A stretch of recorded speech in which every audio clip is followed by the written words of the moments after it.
It's England versus Wales at Wembley, Thursday night. It's a friendly. Stay tuned to the very end to get my pre-match thoughts, my preferable lineup, score prediction, and full insights into this game. Very keen to get you involved too.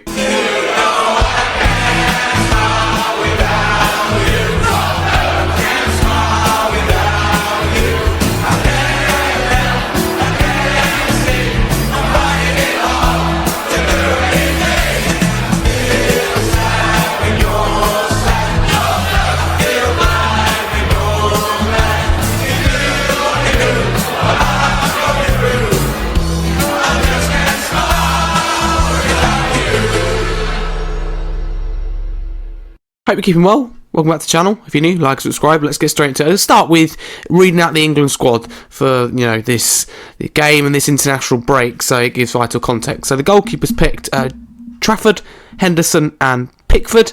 Defenders: Gahey, Lewis Skelly, Konsa, Stones. You've got Konsa, Spence, Nico O'Reilly's come in, been replaced. Well, he's replaced Reece James of Chelsea, who's withdrawn through injury. Dan Burns, that's your defence. Midfielders: Rice, Rodgers, Eze, Gibbs-White, Anderson, Loftus-Cheek, Henderson.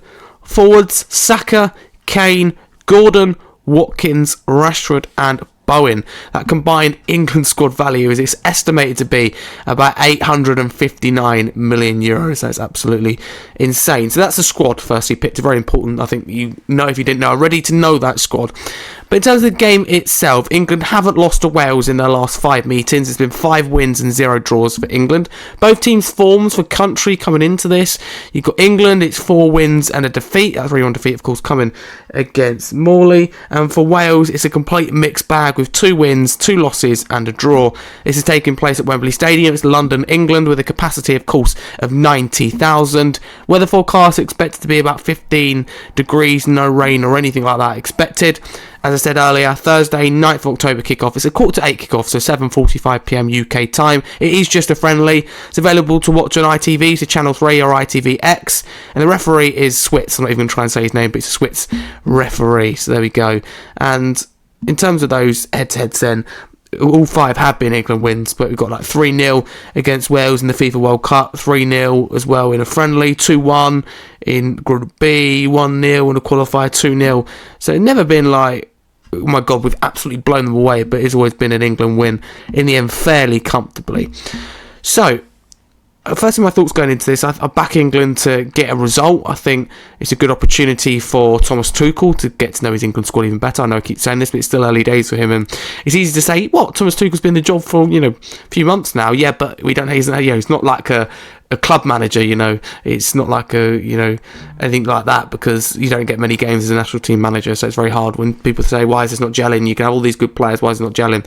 That's why. In terms of the squad itself, I'm quite surprised and upset almost by some of these decisions. I think it's absolutely criminal that the likes in particular of Adam Walton, but also the likes of Jack Grealish haven't been picked. I think is incredible. And I mean, Henderson I can understand. He's had his experience, has done very well for Brentford. I didn't understand last time, I understand a little bit this time.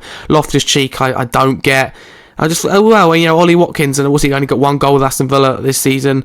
I'd personally opt to someone like Ivan Toney, but it's just down to me. But on the screen, out of the squad that we have, with my hands tied for this one, this would be my lineup. If I was Thomas Tuchel, literally right now, if I was in his shoes, I had the privilege of being England manager, this would be my team. I'll discuss what I think he'll actually go with in just a sec, so I'm going to run you through my team. So it is a back 4, it's Pickford in goal, and people will be thinking, hang on Harry, how does this position works?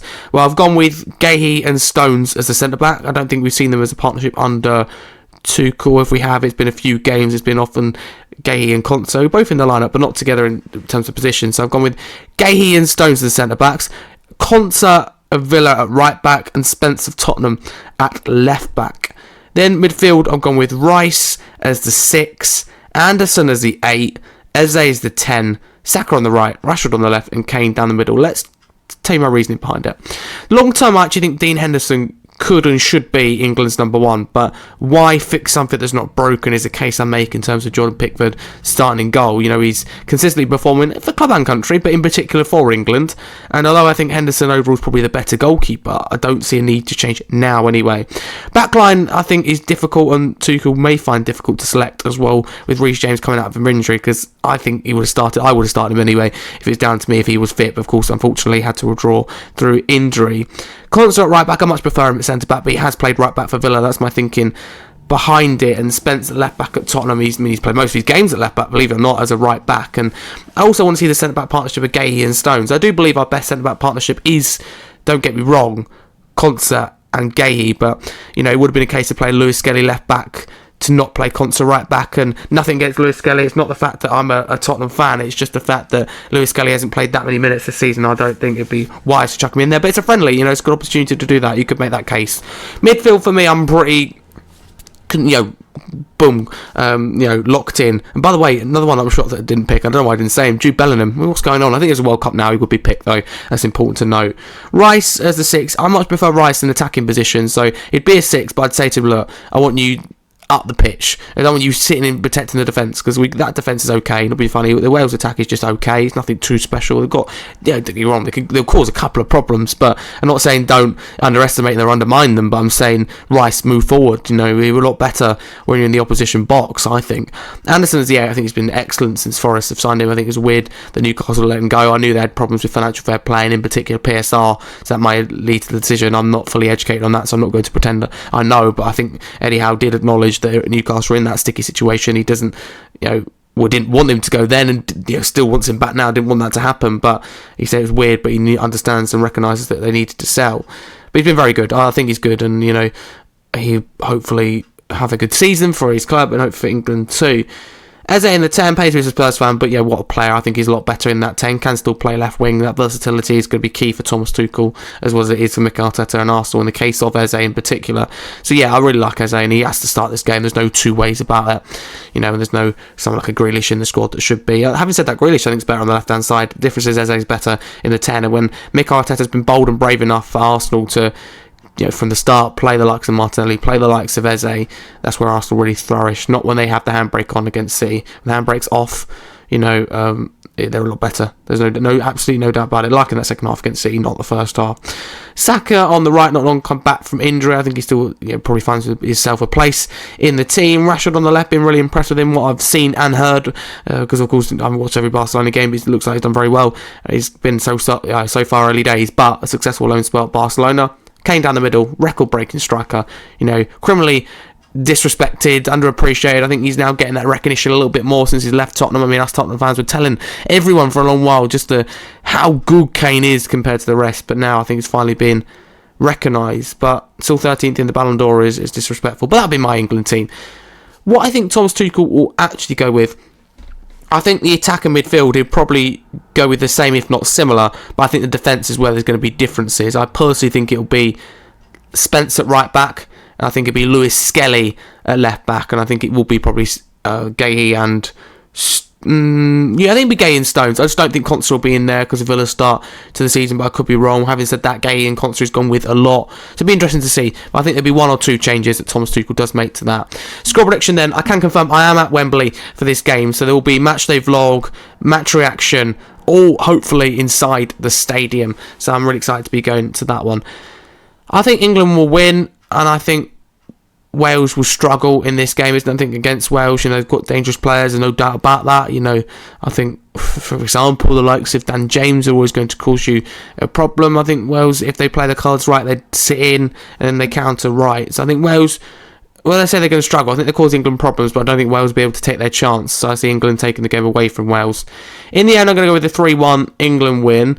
I think some people say it's pretty conservative, but as long as we win, and it's only a friendly if we don't, I think the whole point of friendlies, and don't get me wrong, I'm not a big fan of the international breaks, and I love England, but I'd much rather watch my club Tottenham play, and it's just that in friendlies don't mean anything. It's different if it's World Cup or Euros, then I'd be okay, I'm decently looking forward to this. But if people easily ignore the importance of friendlies, I get annoyed, like, another international break, and it does feel too many, and there probably is too many, and it does disrupt the rhythm. However, if these players don't get into this kind of rhythm and experience of playing each other. Like, it's a real struggle for national team managers when you only group, every few months.